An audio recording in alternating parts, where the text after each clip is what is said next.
You know how plants are important to people? Well, this garden was the garden of a lovely lady, and in fact last summer we planted cosmos and she was so thrilled with them. She was thrilled with what they looked like, that this year, even though she wasn't here and the house is possibly being sold, we planted cosmos for her.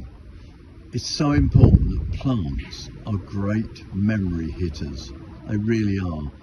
If someone passes away or there's a newborn child, why not actually go for planting a tree? There's some lovely ones around. I mean, just look in the corner here, the lovely golden claditsia in the corner there, and in front of it, you know, the red shrubs coming forward, and across here back to Christmas.